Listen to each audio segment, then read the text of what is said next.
the main reason why I'm pressing it. Well, why don't we wrap up impeachment talk and re-election talk and focus on something less political, like cheating? But before we get to cheating, let's pause for any announcements. I suspect there are some announcements out there. Neil or Bob or Mark, somebody want to talk about upcoming SABR events? Well, I can talk about some things having to do with the convention. If you're going to be there, excuse me, we'd be happy to have you be an on-site judge of presentations and posters. I keep wanting to send a message to Jacob to invite people to do so, but of course, I have once again for another week forgotten to do so. Bob sent me an email asking about that. But yes, we would be delighted to have as many on-site judges as possible. If you're interested, send me an email, not to the SABR presentations, whatever, but to me, baseball@alumni.pitt.edu. Thank you, Neil. Any other announcements? Hearing none. So I had a question, Tip. Please. Speaking of announcements, have you, and I don't, this is not, do not misread this as pressure in any direction, but have you and Bob had any discussions about an in-person meeting? Bob and I have not connected to discuss in-person meetings it's been a couple of months now. I think that maybe, our next in-person meeting would be the November meeting, which is still a ways out now, but I guess at some point we'll have to discuss what we want to do there. I don't know if Bob, do you want to offer thoughts on the record here, or do you want to do these? We touched base on it periodically over the course of the pandemic, but I don't think we've been that anxious. We've seen that much change or anything like that to have it happen. Seems like the summer. I thought the summer would be somewhat where people would maybe go to a ball game and want to go just as a gathering of friends or something like that, and not have it be an official meeting there. But I don't even know if how many people have really done that. What's going on there with that? And I don't know where I'm living in Washington County, Oregon. I mean, nobody walks around with a mask or anything like that, but there's theoretically still a mask mandate for indoor public gatherings going on. So that's one consideration. And really, I don't know if that a place where we might meet, like a school or a church or something like that, would want to have us if we weren't able to really keep that thing masked and keep it separate, and that may be more trouble than it's worth. So it's still, I think it's still, the ball's still up in the air as far as I'm concerned of doing this right now. I mean, we'll see how the convention goes, but that's what I think. So how do you like that for an answer, Mark? I went to my college reunion in June, and there were not very many masks, although there were some. And of the 200 and some, 300 or so people who were there, I know of about a dozen who got COVID, including me. And I lost my sense of smell, by the way. It was quite an interesting phenomenon. It's back. Oh, good. It could have advantages in some situations. Yes, yes. Well, I'd be interested in hearing what people have to say about it. Not to open this up right now, but to have a discussion online or another time or something like that. Hear what they have. I know there are people that are very anxious to have in-person meetings. And those are some of the people that won't come to a virtual meeting because they don't want to do it anymore. But I don't know. Too far a drive for me to come. That's right. Yeah, I know it. I mean, this has a real advantage for our spread out chapter and stuff like that, because we've really added some other people that we wouldn't see in a Seattle meeting or something like that, a November 6th Seattle meeting, something like that. So there's certain real advantages. You're not the only one, Mark, that we're glad to see you coming here and doing that. Does anybody know, is there a mask mandate in Baltimore? I doubt it. I I mean, believe there is not. There is a vaccine policy, which you will find out if you try and register. Yes. But there's no mask thing, is there, Dan? No. Not to my knowledge.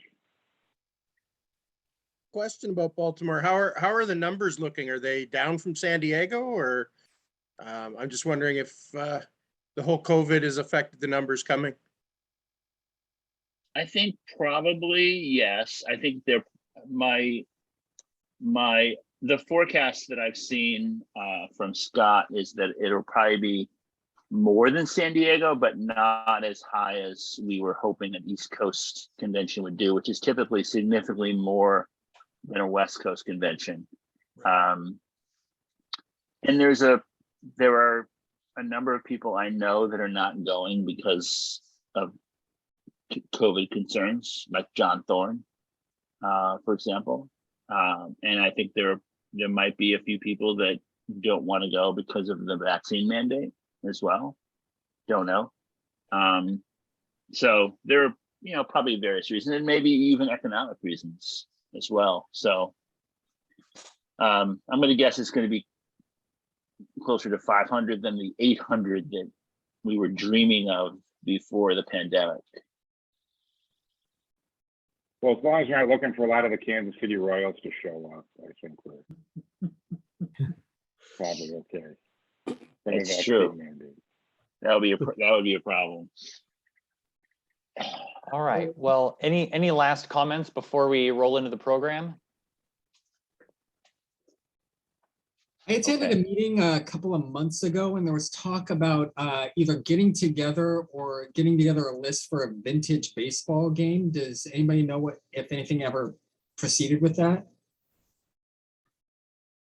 Well, if you're, I don't know if this is what you're referring to, but there was a guy, and he was in Bellingham, and it's not Jeff, and he was asking me about starting a vintage game there and getting something together, and I told him, it was right before we had a meeting like this, and I said, I'll make space for you, and he contacted me several times, 3 or 4 different times, and I said, I'll make space for you to talk about it at the meeting, and he didn't come to the meeting, and I haven't heard from him since. Okay. So I don't know. I'll take that as a no. Okay. All right. Well, welcome to the Northwest Sabres. I guess this is our July meeting. My name is Tip Wanhoff, for those of you who don't know me, and I am facilitating the discussion here this evening. But we're very excited to have 2 very special guests with us, Mark Armour and Dan Levitt, authors who have just published Intentional Balk, The Thin Line Between Innovation and Cheating. Very compelling title. There's the book cover. Mark is holding it up. So for the next hour or so, we invite Dan and Mark to please share with us what you would like about your new book and field questions, hopefully. And I'm going to stop talking. I will invite others to please mute yourselves if you are not talking or asking a question or anything, so that we don't interrupt our speakers and everybody can hear. But otherwise, Mark and Dan, thank you for being here this evening. Great, really appreciate it, Tip. And I don't think of myself as a guest. Dan is a guest. But anyhow, I'm looking forward to seeing a lot of you people in person at some point. I also have a couple at the end of this, before we clean up, I wanted to talk about a couple of events I have in Seattle coming up that I'd like to get on people's radar in case they feel like hanging out with a poor book author. So Dan and I have a book out. It's called Intentional Balk: Baseball's Thin Line Between Innovation and Cheating. It is at its core, it's a history of cheating in baseball in all its forms, and we'll talk about what some of those forms are. And the story goes back to the 1860s.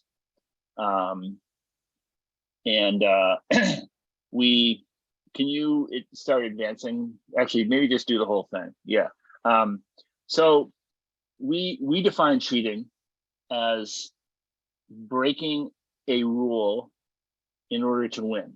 So like the Black Sox were not cheaters by our definition. They were a different category. And the people that struggled with cocaine in the 80s were not cheaters because they were probably not taking cocaine to be better necessarily. So those we define it specifically in terms of people trying to either make themselves better or make their team perform better on the field. And we specifically are talking about, we've written a lot about front offices in the past, and the Astros scandal, which came about in 2019. The events in question started in 2017, or at least they peaked in 2017. The scandal came out in late 2019. And what was interesting about that from our standpoint is that we had written a book a few years earlier called In Pursuit of Pennants. And when we did the paperback, the Astros were essentially one of the stars of the book, right? Because of we had written an afterword, and the Astros were the hot team, right? People wrote books about how they were the smartest front office that we'd ever seen, and they were going to revolutionize how teams were put together and how front offices work, et cetera. And so it occurred to us that this may not be a coincidence, that the teams and players that are sort of on the cutting edge of competitiveness are more likely to reach the line and perhaps go over that line. And we sold the book to the publisher as sort of an exploration of innovation and how that can sometimes become rule breaking. So there are six themes we discuss, and I'm going to let Dan talk for a little while.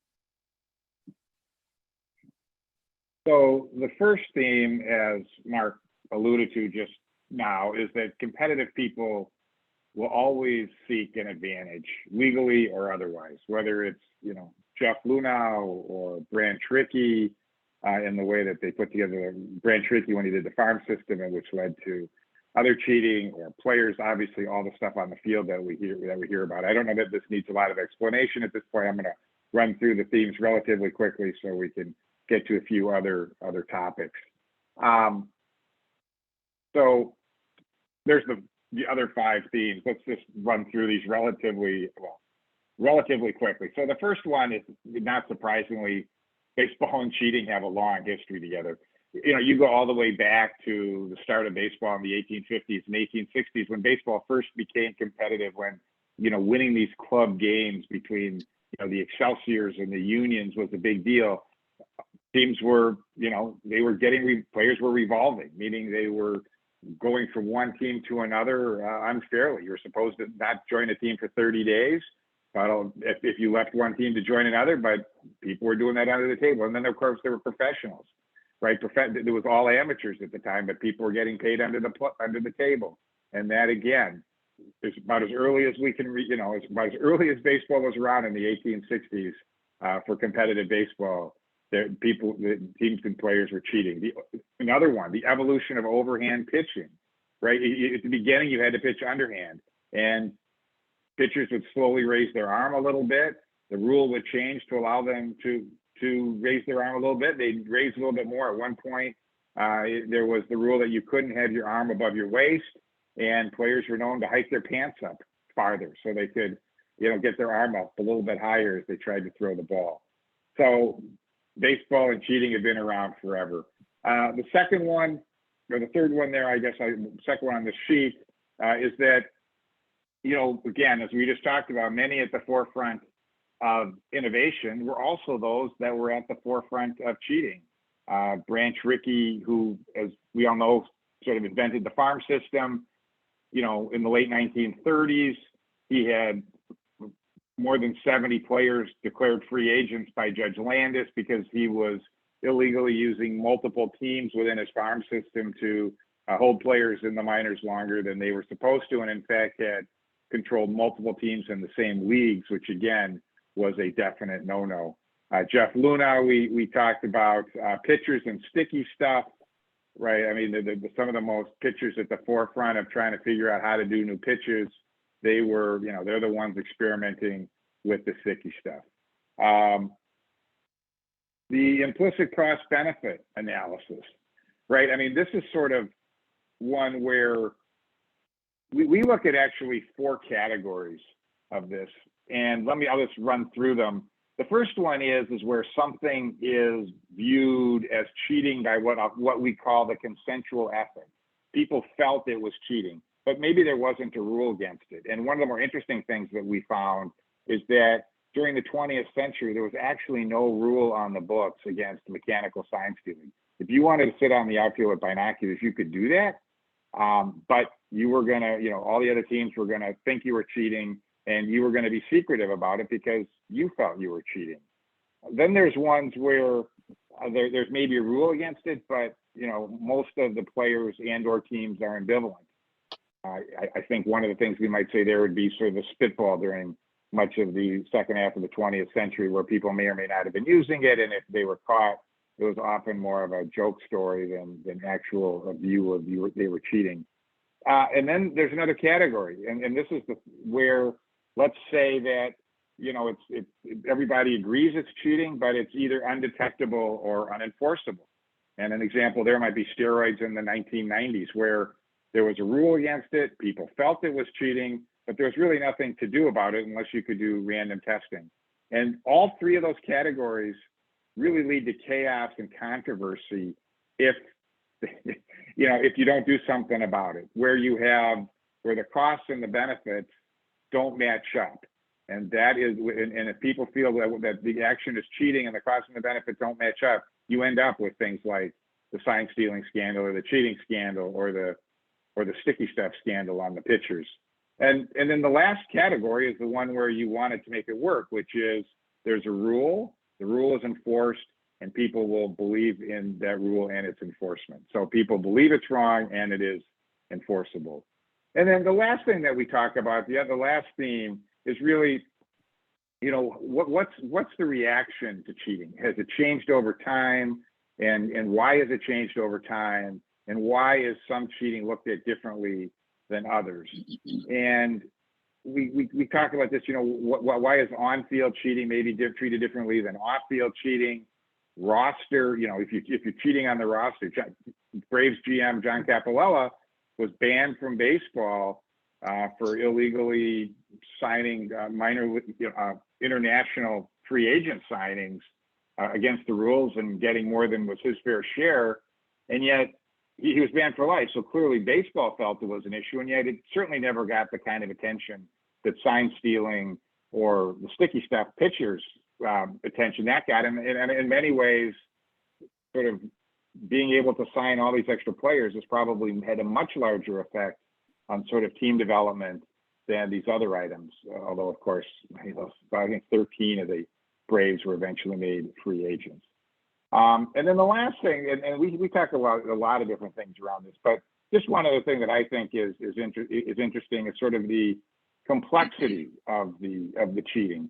Is that it's sort of a large group of people getting together, sort of got this conspiracy feel, or is it just one person doing something? And I think that also has a little bit of a different feel. So we have a number of themes we talk about throughout the book, mainly through 10 different chapters. And Mark will sort of talk about how we outline this in the chapters. Okay, so we divided, there's essentially 10 chapters in the book, and each of those attempts to zero in on some kind of rule breaking. The first chapter is on deception and what that entails. Broadly speaking, are things that involve attempting to fool the umpire. So it's very possible that when you read this chapter, you're going to say, well, that doesn't seem really like cheating.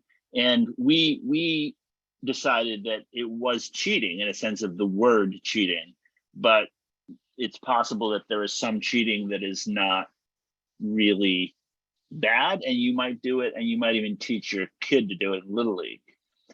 This would be things like you're up at bat and the ball hits your bat, but you tell the umpire you got hit by a pitch and you run to first base. Or you trap a ball in the outfield and you hold your glove up to the umpire and say, look, I caught the ball. Some people might argue that pitch framing by a catcher is in this category, where you take a pitch that is a ball and you convince the umpire that it's a strike by your actions. It turns out there's a lot of this stuff that goes on, and has always gone on, really since the beginning of baseball. And I think by the honor code of like the U.S. Army or what they used to do at the Ivy League colleges, all of this would be considered violating the rules. And it often does lead to arguments. Derek Jeter a few years ago did fake getting hit by a pitch. And when I say that, he admitted it after the game was over. And he did a really nice job of it. I mean, the ball hit the end of the bat. It was very obvious on replay, but replay didn't yet apply. I don't even know if it would apply today to this, but it certainly didn't then. And he actually called the trainer out. He got the spray on the hand. I mean, the whole thing. And the umpire like waved him down to first base. And then Joe Madden, who was the opposing manager for the Rays, got kicked out of the game arguing. And then after the game, Madden goes, you know what, if this was my guy, I would probably say it was a great play. So there's kind of this agreement that there's this kind of behavior is okay. So that's chapter one. The second chapter, binoculars and telescopes, that is mechanical sign stealing. So this is pre-video. As early as 1899 was the first instance we found of a team attempting to steal signs using binoculars from center field. This was the 1899 Phillies. And this was, by the way, 4 years after binoculars had actually been invented. So it doesn't take baseball that long to figure out a way to take advantage of this stuff. And that type of sign stealing sort of dominated it was a very common thing in baseball. Every team, your favorite team, the teams you hate, all of them were doing it at one time or other for about maybe 80 years. And maybe until video cameras came along, and then suddenly you had a different way to do it, and it became a little more sophisticated. The third chapter, espionage. That's kind of a newer kind of cheating that didn't used to exist because it's essentially corporate stealing. The most famous example of this happened a few years ago. The scouting director for the St. Louis Cardinals, Chris Correa, hacked into the database of the Houston Astros and was actually investigated by the FBI and tracked down and ended up doing time in prison. And what I think is funny about that, of course, is that the Astros were the victims of that. And I think maybe over time, I'm going to guess that history is going to change that around, and it's going to be like the Astros actually perpetrated it because everyone loves the Cardinals. And then there's other examples of this. The Padres a few years ago, the GM was suspended because he was playing fast and loose with his medical records. So there's a lot of new ways that we store our data, and most teams are pretty paranoid now about that data, obviously. So that's something we discuss in that chapter. The smart watches and trash cans is obviously the second half of the sign stealing concept, the Astros being the most well-known example of that, but we talk about other teams that got involved in sign stealing using modern technology. Penny nails and cork, that's about the bats, bat corking. We talk about that back to the 1920s. That used to, in the 1920s, there are stories of people hollowing out their bat and putting lead in the bat, just the opposite of corking the bat, because you're making it heavier, whereas the object of corking the bat is to make it lighter. So over time, they changed their tune about how to modify the bat. But anyone here that's over 20 can remember several corking bat controversies in their lifetime.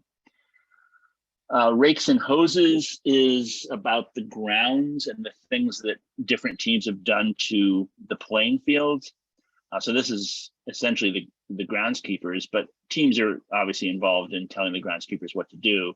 There are very famous examples of teams watering the field to slow down the other team who, if they have fast base runners. But teams have also played around with the batter's box. That was, if you remember, Maury Wills when he managed the Seattle Mariners. The catcher's box, the Braves widened the catcher's box to help Glavine and Maddox and those guys get the strike in the other batter's box.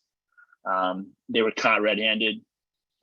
People have modified the baselines. They've modified the fences. They've modified the everything. One of my favorite, Bill Beck wrote about this. He had a whole chapter on this in his book, Beck is in Rep.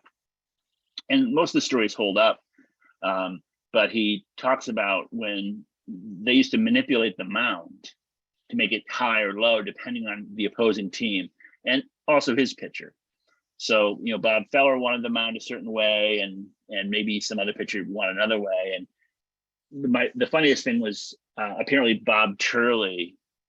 I think I have this right. Bob Turley was the pitcher for the Yankees, and he wanted the mound really low. And Beck told his groundskeeper that he wanted it high enough so that if he fell down, he would break his leg. So that was pretty serious.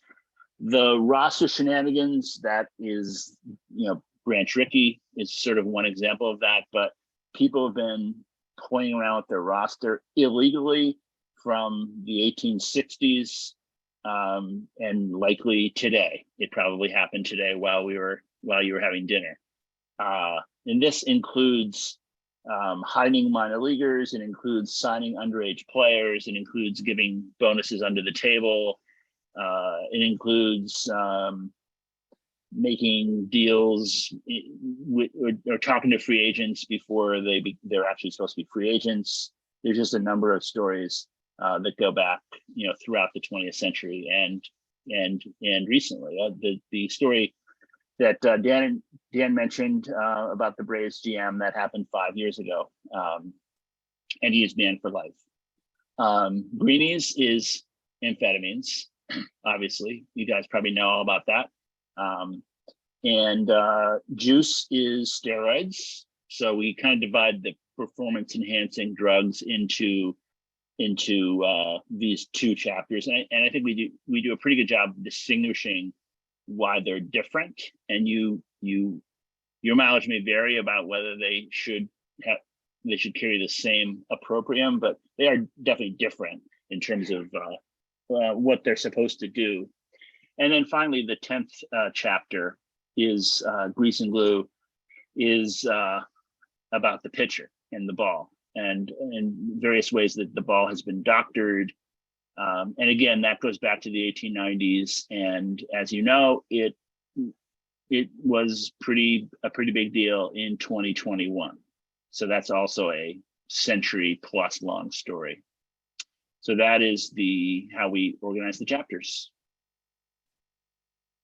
So we'll each talk about a couple of more topics, and then we'll open it up, and hopefully there's some questions. So one of the things I was just going to talk about for a minute was John Mcgraw and his take on cheating. You know, Mcgraw was manager of the Giants for the first 30 years of the 20th century. He played for the Baltimore Orioles in the 1890s and was probably the biggest celebrity in baseball before Babe Ruth came along. So I'll just read this here. With us, only the written rule counted. And if you could come up with something not covered by the rules, you were ahead of the slower thinking opposition by at least half a season. And, you know, a lot of that stuff was legitimate. You know, you guys, I mean, when Mcgraw managed the Giants, he started using platoons more than most and earlier than most. He was one of the first to start using relief pitching. So he was legitimately ahead of his time. And, you know, in the 1890s with the Orioles, that team was famous for, you know, the hit and run, you know, unique cutoff plays. I mean, they may not have invented all of that stuff, but they were at the forefront of it. But they were also at the forefront of stepping over the line on the rules.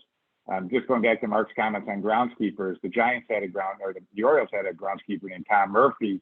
And after the Orioles started doing the Baltimore chop, right, which at the time you would hit the ball really hard, it would bounce in front of home plate, bounce high enough, and the runner could make it safely to first. You know, the fielding gloves at the time were rudimentary. And Murphy would mix the dirt in front of home plate with clay to help the Orioles get to first base. There's one. I'm just to show sort of how sort of the Giants had the Orioles had co-opted Murphy to support what they were doing. I think there was one game where supposedly Murphy was sitting next to a shed, and the ball hit fair and then went foul, and somehow from a throw went into the shed, and Murphy locked the door so that the opposing team could not go in there and get the ball, and the player ran around the bases. And, you know, this is again the 1890s with one umpire. So, you know, the stuff could theoretically be believable because with one umpire, it was pretty hard to keep track of 9 fielders and a batter when everybody was sort of pulling various shenanigans while they were on the field, including, you know, grabbing belts as people ran around the bases, hiding baseballs in the outfield. So they, you know, Mcgraw there learned it, and he took it to the Giants. Most of his later stuff on the Giants was not quite as blatant, except for his umpire baiting. You know, we do talk about how when managers get kicked out of games, they're supposed to leave, and a lot of them sort of hang around, which is cheating because they're still there trying to give the signals. Mcgraw was kicked out of it one game in 1905 by Jim Johnstone, and he went down and he locked himself in the groundskeeper's shed. Exactly how they were supposed to help, because I don't quite know how he was supposed to communicate with the batters out of a locked shed, but clearly he felt like he was putting one over on the umpire by being in the shed. He ended up getting suspended for 3 games, and despite his protests, usually when he protested his suspensions, they were lifted because of the power of the Giants in the league. But that one did not get lifted. And just to show, I mean, Mcgraw sort of, the paranoia wasn't, you know, he wasn't only cheating, but he believed everybody else was cheating as well. When they were in Yankee Stadium in the 1923 World Series against the Yankees, he insisted that the locker room or the clubhouse be swept to make sure that the Yankees hadn't hidden any dictaphones in their locker room to get their secrets of what was going on, because he felt like that was something maybe he had thought of doing that at one time. But anyway, he was afraid that the Yankees were going to try and do that to him. So I guess, you know, the point here is but many of the really competitive and star performers in baseball have often either pushed the line or gone over it. And with that, I'm going to take it to Mark for his comments. So you guys probably all know Roger Angel. He recently died, 100 years old. Wrote for the New Yorker for 60 years, and he got a late start.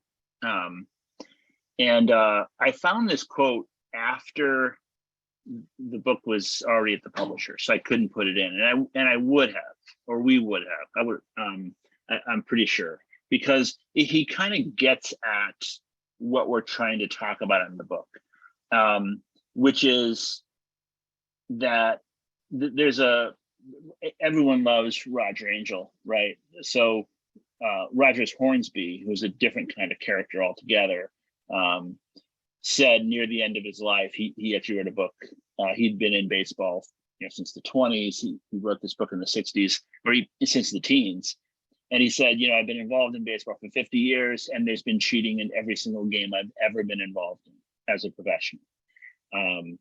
And we start with that in our intro, actually, because we just thought, well, it's so brash of a thing to say, right? And this includes a lot of things, again, which maybe you're going to realize that, yeah, I would do that.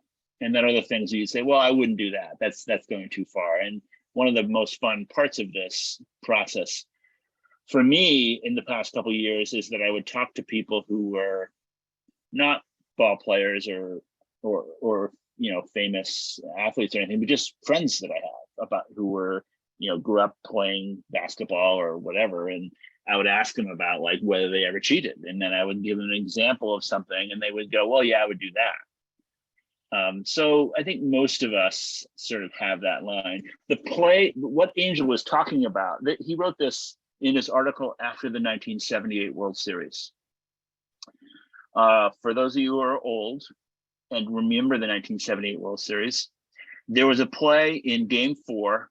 The Dodgers were ahead 2-1 in the series, and this is a pretty important game, and obviously, and they were in New York, and the Dodgers were ahead, and the Dodgers got what would have been an inning double play ball hit to Ron Say. They turned the double play, and Reggie Jackson, who was the runner on first, stopped in the baseline after he was retired because the play, he was forced out of second base, and rather than getting out of the way, he just stopped.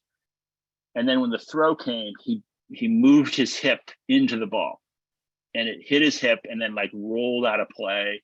And a run scored. The inning stayed alive. The Yankees got a couple more runs. They end up winning the game in the 10th inning, and to tie the series. And then obviously they won the series.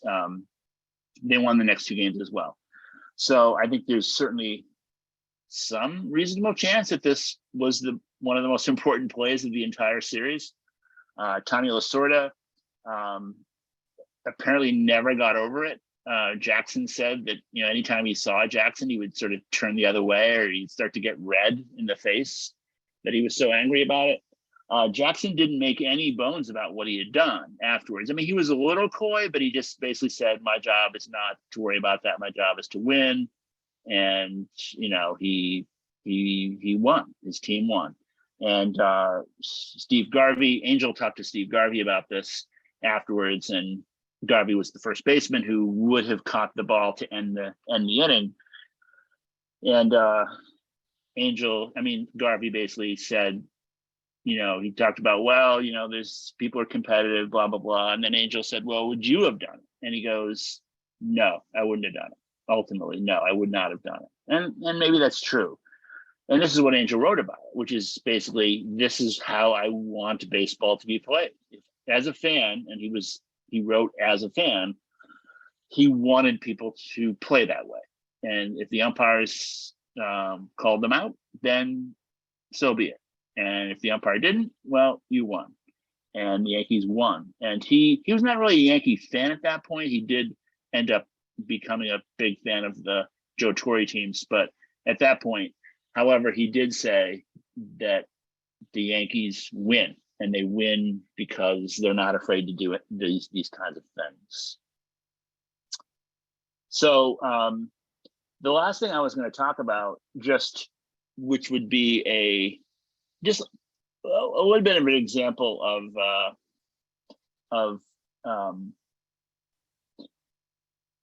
what this book is about, is one of my favorite chapters to write about was the chapter about pitching. For those of you who've known me for a while, I was a big fan of Gaylord Perry. I talked about that at a couple of chapter meetings back in the day. I wrote his bio. for the project. And so I was a little bemused when the spider tack thing came up last year, because it was sort of like part of this continuous story.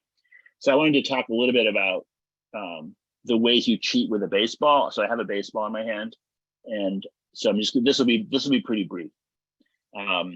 This is essentially how you throw a four-seam fastball. And I was never a pitcher, but you throw the ball, you put the two fingers over this one seam. It's called a four-seam fastball because when you throw it with maximum velocity, it will leave your thumb first, and therefore it will spin like this, and you'll see all four of the seams.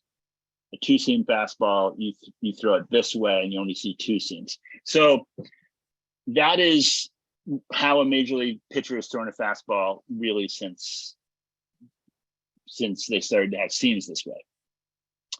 And most pitches, most changes off of that are modifications either to the grip or to how you might move your wrist. And pitchers found out in as early as the 1890s that they could get the ball to do different things by messing with the ball. And the most common way to mess with the ball through the 20th century was by adding moisture to it, Vaseline or sweat or whatever. And what that causes you to do is, causes the ball to do, is it leaves your hand like a watermelon seed. There's much less spin on the ball, and it drops. That's what Gaylord Perry did. So he threw a doctored pitch, or did he? He threw a doctored pitch which would dip, and people would claim it fell off a table just before it got to home. And that was the lack of spin, which spin, the backspin essentially causes you to fight gravity. And if you have less spin, then the gravity is going to have less effect on the ball. It's going to drop. That's the spitball. Another way to do it is to scuff the ball in some way. And this is somebody like Whitey Ford that did a lot of this. He wrote about it. He would use his belt buckle or Ellie Howard's shin guard or whatnot. This was in ball four, and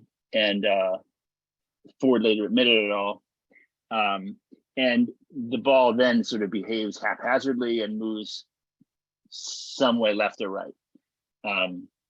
And then the way that it's become in the news of late is to add something sticky to your fingers, which is the opposite of a spitball, because it actually gets you more grip. Instead of less grip, you have more grip.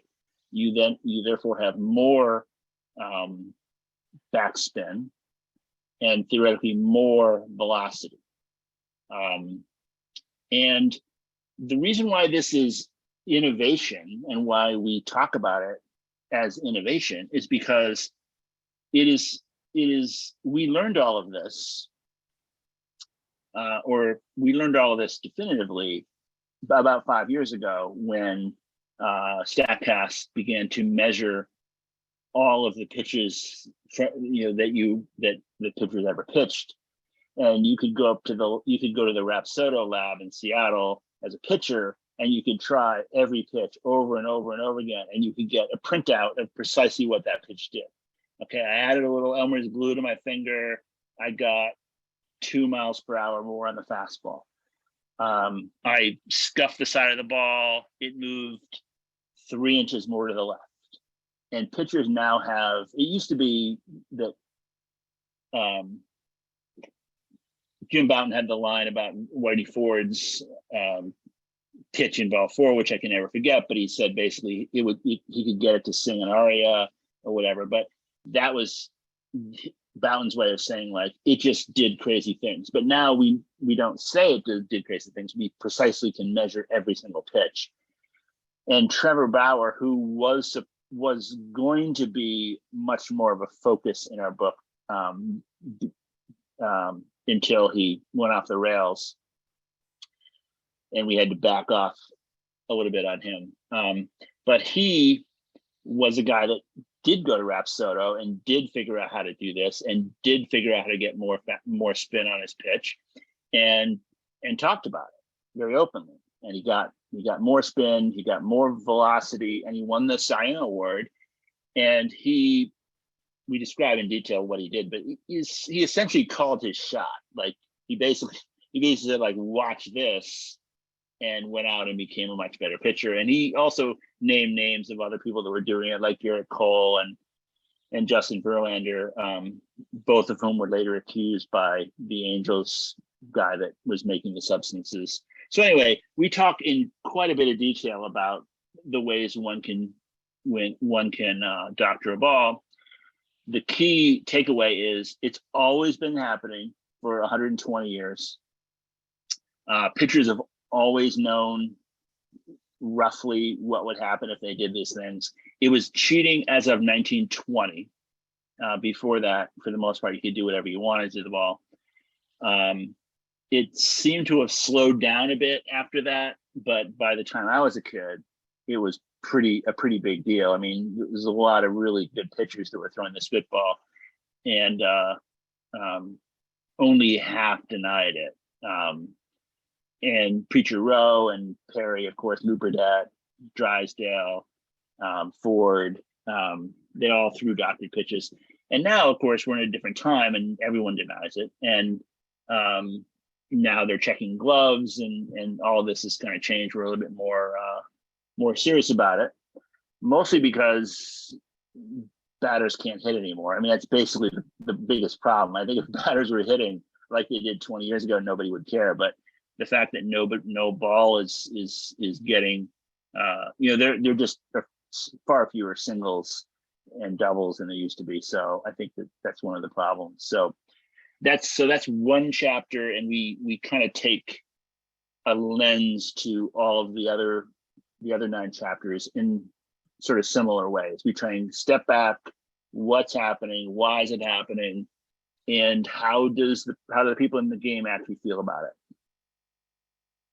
So that is our book, and both Dan and I are here to answer any questions you might have.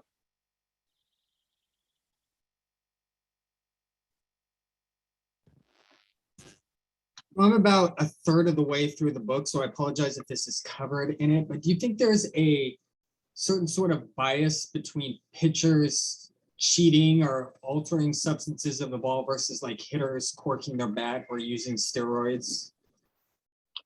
Well, I will say that we one of the things we do in the book is we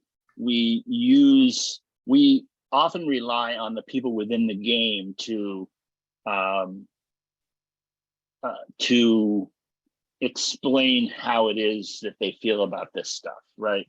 And we call these doctrines.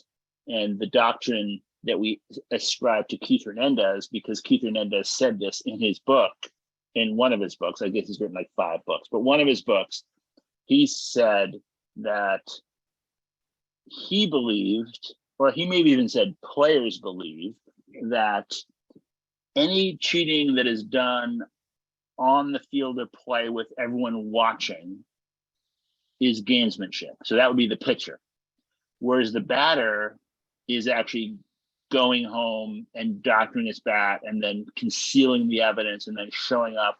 And the only way you can catch a batter is if he breaks his bat, right? If he doesn't break his bat, then he's going to get away with it. And Hernandez drew the line there and said, the pitcher's cheating is not as bad as the hitter cheating because of that. That's probably my best answer. I think the issue with the batters, and we also talk about this in the book, is that the pitcher cheating that we describe definitely works. We know it works. We know that spider tack works. It actually makes pitchers better.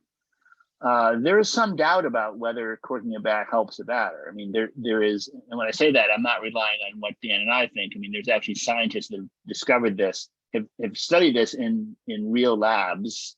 Alan Nathan is a SABR member, has written about this before, and it is, I think, at best inconclusive, because of course you're making the bat lighter, and at the same time you're taking some of the mass out of the bat, and what you want to hit is some combination of the best possible combination between light enough but enough mass, and it isn't clear that that helps. There may be a placebo effect. So that might be part of it too. Dan, do you have any addition to that? No, I think that covers it. That what the umpire can catch is often viewed differently than not. And I think, and I'm not sure it still is because they haven't come up that much, but I think the penalty for both is a 10-day suspension. And I know batters would complain that a 10-day suspension for a pitcher is equivalent because it might only be, it'd probably only be 2 starts. So there's been but given the sense that I think that the corking a bat is much more of a sort of surreptitious kind of thing, given that you're doing it off the field, I don't see that as being a problem from my perspective.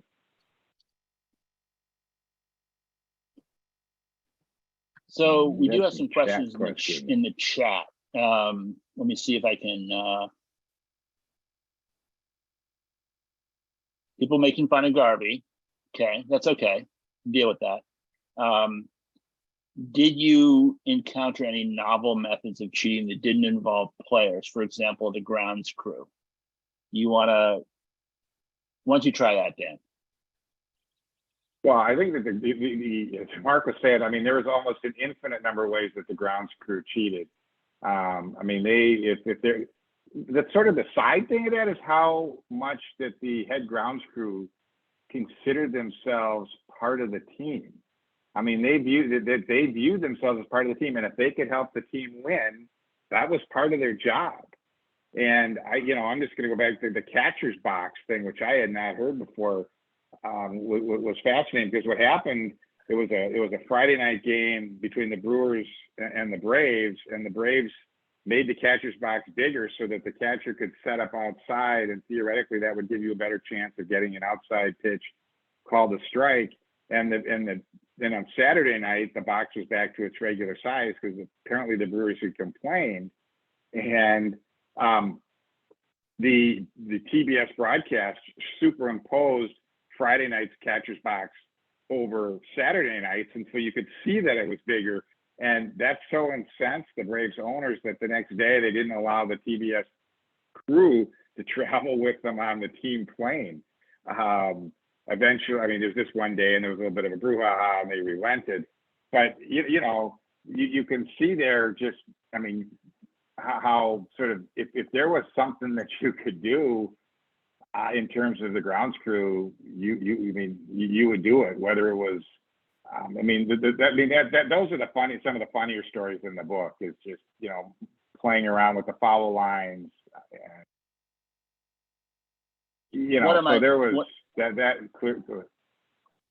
So one of my favorite stories in the book, which I think I probably had heard before but completely forgotten, is what the San Francisco Giants grounds crew did in 1962. So they are in a pennant race with the Dodgers, and they're not really in the pennant race because the Dodgers are ahead of them by several games, and it's early August. And they had a few series recently where the Dodgers, Maury Wills was, of course, stole 104 bases that year, which was a new record. And Willie Davis was probably the fastest guy in baseball, and he was stealing all the time too. And the Giants were just getting run out of the game, and the manager, who was Al Dark, I think. Al Dark went to the grounds crew and said, like, you got to help me here. They were coming into Candlestick Park for a big series, and they were like 3 or 4 games behind, and the grounds crew guys goes, we got this. We got a solution for you. And they basically stayed up overnight, dug up a lot of the dirt between first and second, hauled all the dirt away, replaced it with some kind of peat moss and sawdust and a bunch of water, and it was just like a swamp. And they show up the next day, and the Dodgers immediately notice this, and they complain to the umpires, and the umpires say, this is ridiculous, how did this happen? And the Giants said, geez, we have no idea what happened. So they took the grounds crew came, and they went to a bunch of wheelbarrows, and they kind of fixed it all. except according to the grounds crew people later, right? Talking about this many years later, they basically just brought the same stuff back. And then in the meantime, they were just watering the field. I mean, if you go to a Mariners game early, they're always watering the base paths to make it all smooth. And they were just kind of doing this for hours, right? So it's just a wreck. And the Giants ended up winning the 3-game, they sweeping the 3-game series. The Dodgers attempted one steal in the series and they were thrown out. And the Giants ended up catching the Dodgers at the very end of the season. They tied them, and then they went into a 3-game playoff, and the Giants won. And this was a great story and funny story for us because of the hilarious things that were being written about it by the sports writers, especially the LA sports writers, who were obviously tipped about this, but just wrote about it in a really. I mean, Jim Murray was talking about how Maury Wills needed a canoe to get to shortstop and whatever. And it was just great. And then the punchline is that after the season, the groundskeeper, who was Matty Schwab was his name, was awarded a full series share by the Giants. So that's a good story, but there are others that are sort of like that. I mean, none of this stuff was invented in 1962. This was stuff that Mcgraw talked about, and it's also stuff that happened. We also talked about the Negro Leagues a bit, because in a lot of the oral histories, they talk about some of this stuff as well. They were watering fields, they were tripping players, they were doctoring pitches, they were doing all the same stuff. They were competitive athletes, just like the people in the National American Leagues. So the answer to your question, I guess, is yes, we do talk about that.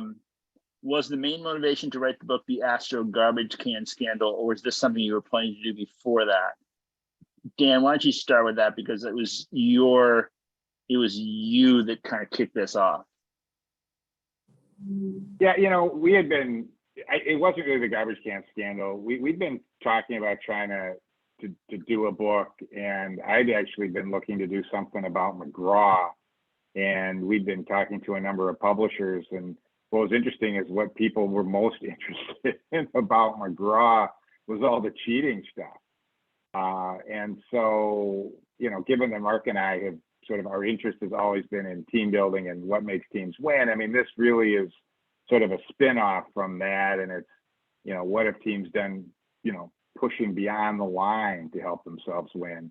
So it really came out of that. I think we hoped, and we're hoping still, that the fact that the various scandals are still in the news, whether it's the Astros sign stealing or all the spider tack, and just, we'll see. But it was really more of, it came out of an interest that in cheating as part of team building and what makes teams win and what's really been going on. And as historians, I mean, what we're interested in is sort of context and the connections. And, there's just been so much news on all of this, but on the other hand, it's all sort of a one-off, like, hey, there's this, and people are either outraged or they don't think it's a big deal.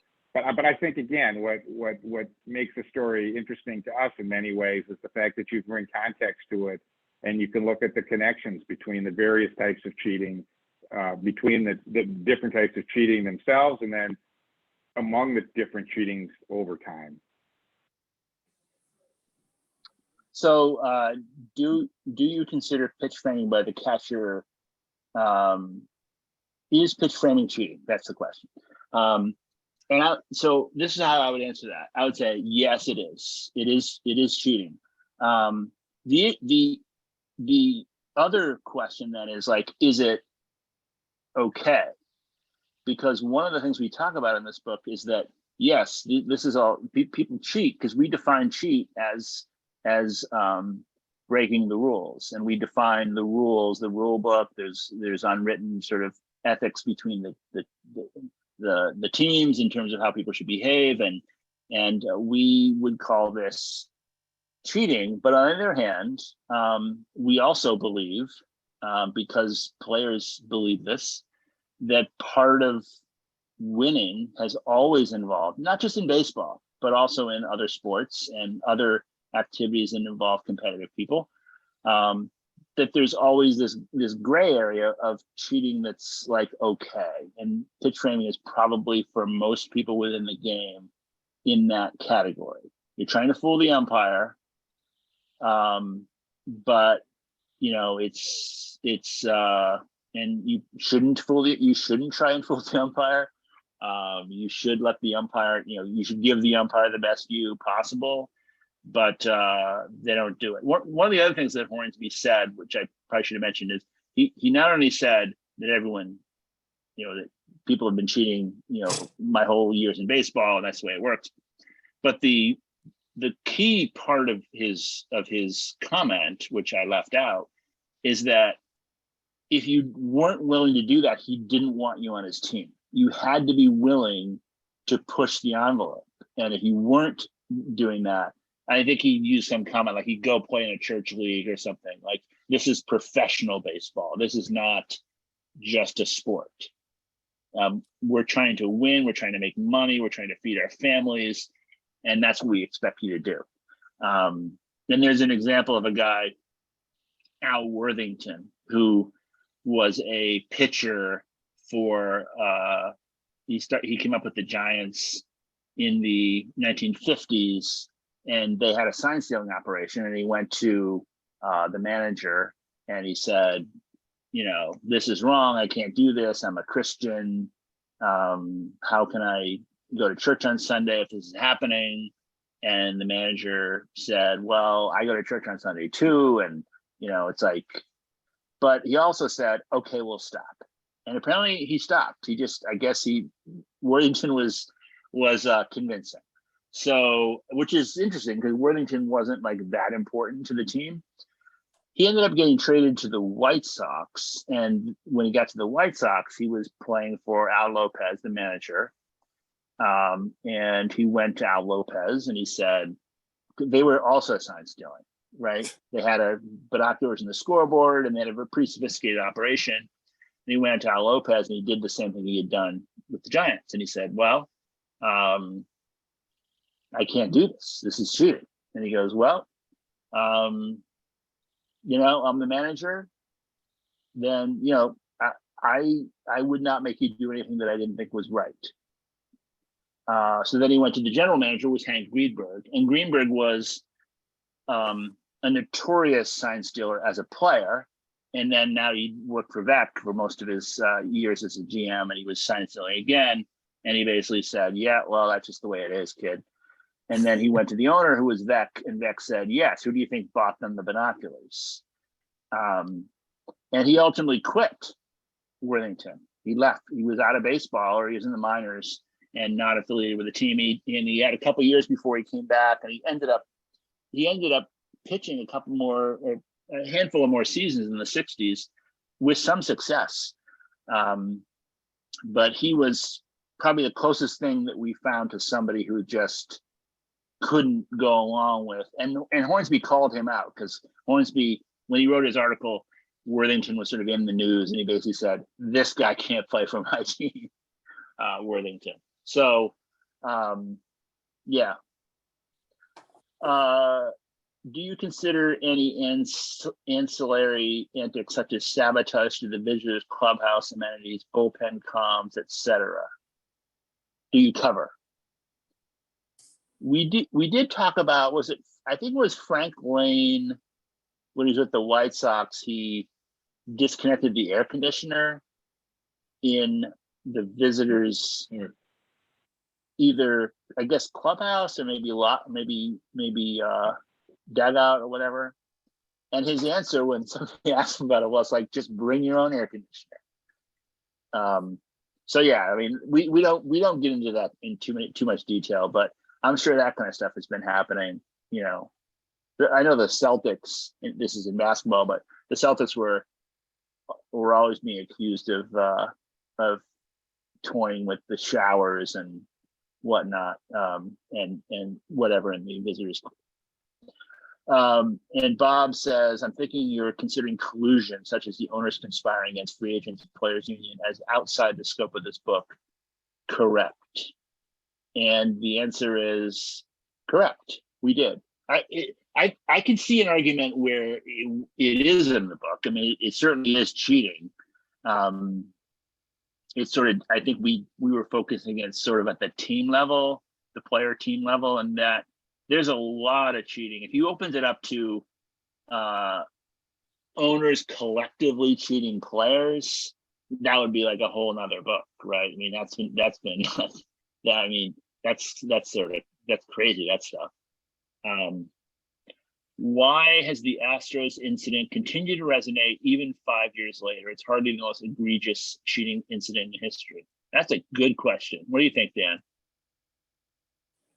You know, I think part of it has to do with the fact that it was such a wide conspiracy and it didn't come out till 2 years later. I just think people get more upset when something's about a conspiracy. Just personally, I'm generally not a conspiracy person because my sense is once more than one person knows a secret, it's going to get out. And here you basically had, until Mike Fiers went public, 2 years later, you probably had 40 people who knew what was going on. You had 25 players and everybody else in the clubhouse, and yet it didn't come out. And I think part of it was simply that it was such a broad conspiracy that I think sort of raised its level when it came out. I think the other thing was that I think the Astros were just the other thing was just who the Astros were, right? I mean, holding themselves up as being smarter and the analytics, and so that when the higher you up, sort of the farther you have to fall. And so I think that there was a lot of people who just a lot of observers who kind of resented the analytics side of the world winning a World Series, and you could sort of throw it back in their face. So I would say those are the two things. I don't know that either of them are definitive, and I'm guessing that you guys probably have as many other better theories than that.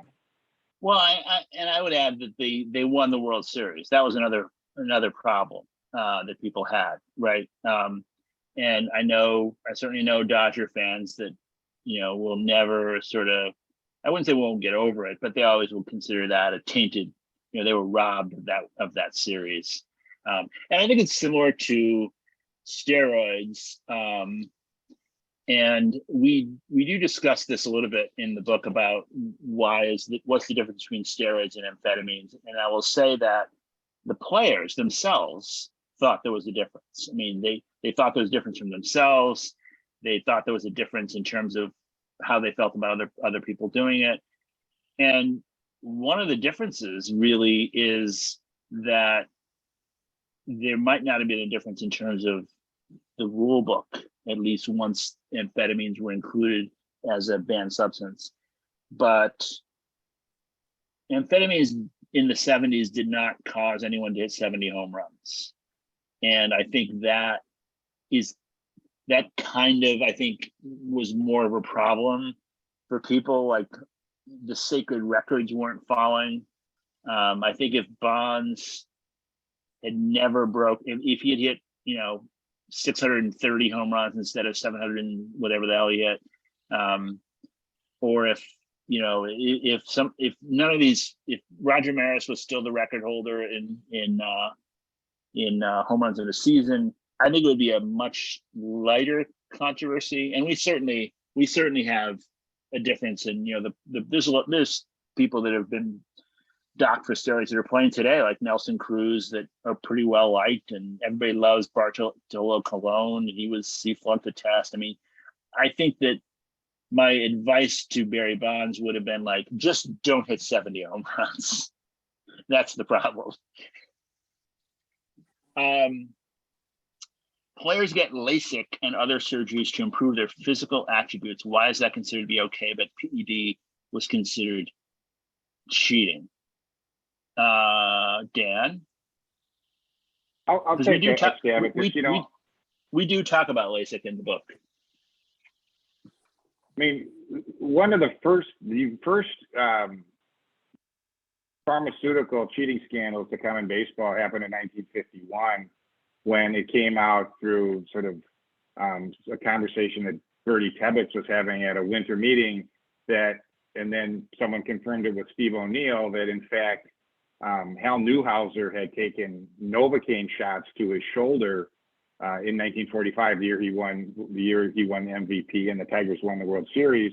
And O'Neill, who was managing the Red Sox in 51, but had managed the Tigers in 45, and Newhouser both basically said, yes, we would not have won the World Series if it hadn't been for Novocaine shots.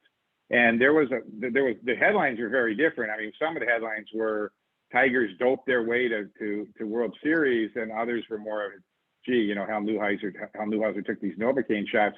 And that really sort of led to some, to a sort of a consensual ethic, which developed, I think, in sports, which was that restorative things. If they're restoring you to your original ability, it was generally considered okay, whether it's cortisone or other things that allow you to play through pain, which was often viewed as being noble, and then things that actually enhance your ability beyond your natural ability.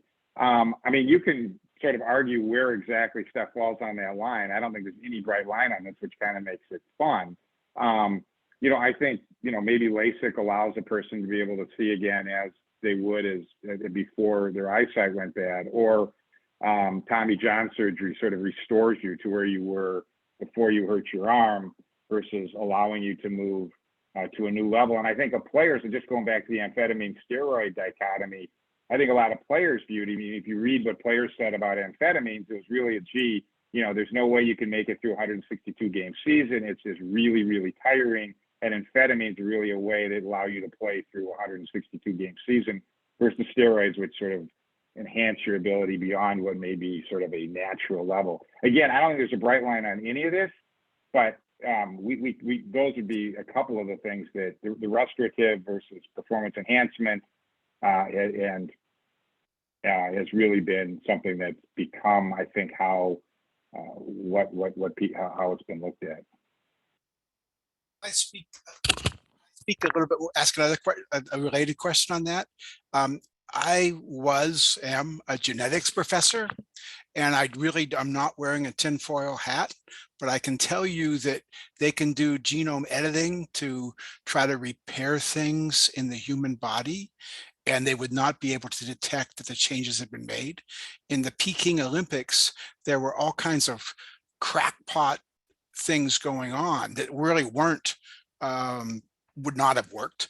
But they were being sold openly to the athletes as being genetic changes that would help them perform better, and could not. They wouldn't have worked, but you know, you can do genetic tests on your children to say whether they should be involved in sprint-related sports or marathon-related sports. This is not a crackpot idea, trust me. So it's going to be harder and harder for all of these things. And it's not just baseball. Baseball, the physical skills are somewhat different, but you know, you certainly see it in the Olympics, in bicycle racing, in cross-country skiing, those kinds of things where they see it routinely, where there's various kinds of doping, natural doping, that is, people who have made genetic changes without drugs to improve their performance. So just saying. So you have another book coming up. My parents did the genetic test on me, and they told them that I should have a desk job. So that's what I did. So Jeff Bauer has a question. Hi, Jeff. Hi, I actually typed it out instead of, so. Yeah, why don't you read it? Okay, hold on a second. I said, since Including you guys, yeah, including the snark at the beginning. Well, I mean, if you're thinking about cheating for as long as you guys were thinking about cheating, it seems like you probably would have come up some new and clever ways to cheat. And if you did, I'm curious what they were. I'll let Dan in a second, but one of the ways that I've sort of thought about is something that Philip said, which is, I mean, maybe not exactly what Philip said, but the idea, like the question was asked earlier about LASIK. I assume, and this may not happen in my lifetime, but I assume we're going to have the ability to replace knees, or, I mean, like with something that's actually better than your current knee, or your elbow, whatever. And I mean, us older people saw the bionic woman and the $6 million man, which was a fantasy, but it's not really that far away from being a reality. And, if you had, if it gets to the point where a 15-year-old can replace their shoulder with a new shoulder that is better than God could possibly have ever given anybody for a shoulder, what are you going to do? I mean, that's going to become, it's more of almost an ethics question. And I don't know where that's going to go, but that's certainly one thing. And I think Dan also talked about a couple of things in one of our chapters too. Well, I mean, one of the things has to do with the fact that when you trade a player, you have to show all of the medical records, but you don't have to show it. In fact, you're not allowed to share all of the records that you get off of the Rapsodo machine or the Edgertronic machine. So when you're measuring, the bat speed and the pitching and all of the information that's coming off of sort of all this biometric data you're getting, you're actually not allowed to share that. And so the question is there some sort of arbitrage that somebody could sort of illegally get by knowing some of this biomechanical information, which they're not sharing, and do something along those lines? So this is I think, what about if you, the other thing is like, let's say, maybe this isn't necessarily cheating, but it's an ethical issue. If a pitcher's on a team that has come up with some way to help pitchers from injuring their arms, and it's secret to that team, and the pitcher moves to another team, right? Is he allowed to share that with the new team? Is that cheating if he sort of takes that data with him secretly? And then I suppose there's an ethical issue because it's around injury prevention. So, I mean, I see that being where we're going to have where we're going to need to, I think there's lines that are being defined, but ones that could go cross over. So sharing medical information is anti-HIPAA, yet you can't share something that's just, a printout on a screen. Yeah, I mean, that's right. That information is not considered part of HIPAA, and so there's different rules around it, as you know, Neil. But yeah, but you're despite the HIPAA rules, I think through the collective bargaining agreement, you have to be able to share the medical information. Yeah, and so, a lot of the, I mean, the question that the question about what's coming, which is obviously a fun question, because you can come up with these ideas and say, well, Mark, that is ridiculous, that's never going to happen.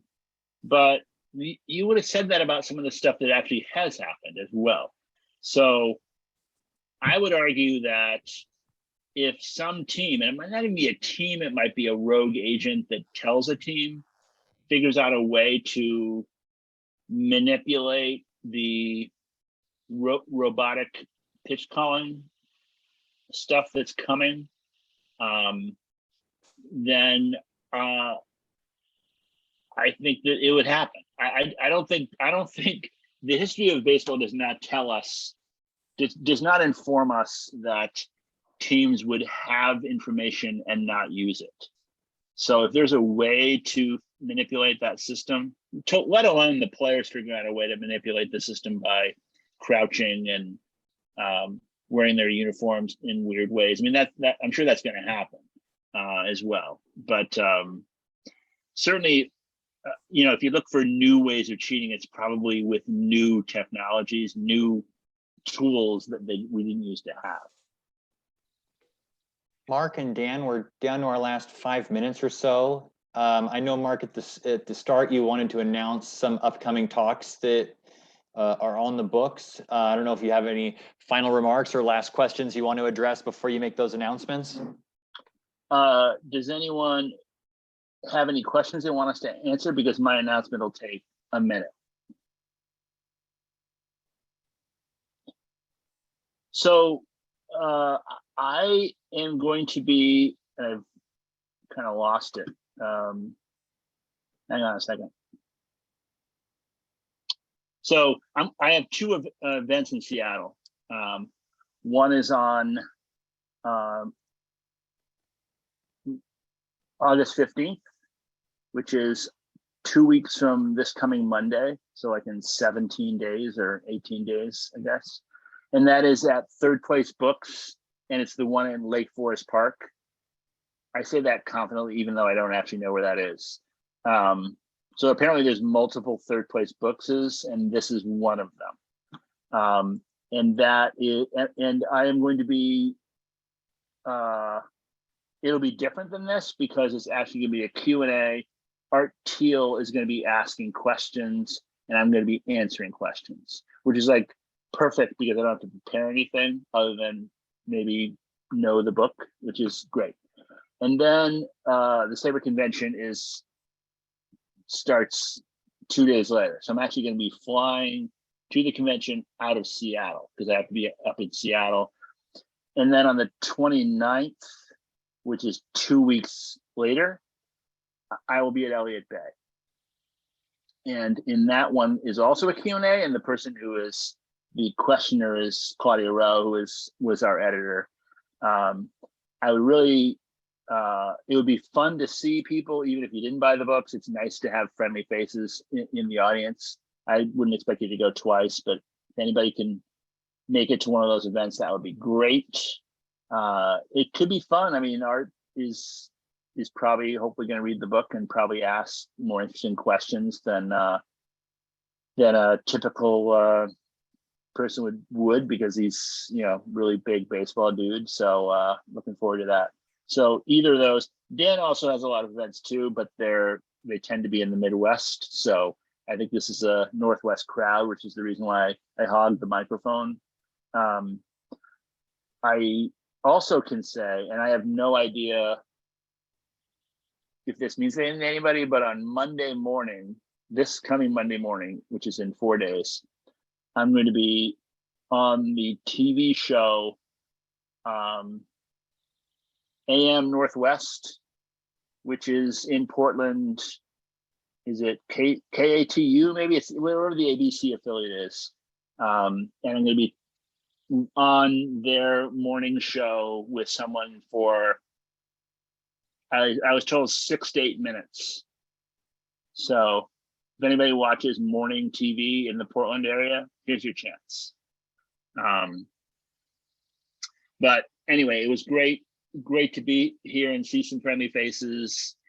Looking forward to seeing some of you guys either at one of these events or in some cases, a few cases. I know Tim and Neil and Bob, I'll see you guys in Baltimore, and I look forward to all of it. Dan and Mark, thank you so much for taking the time to present your work with us. My pleasure.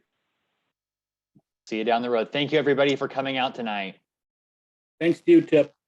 Yep. See you next time.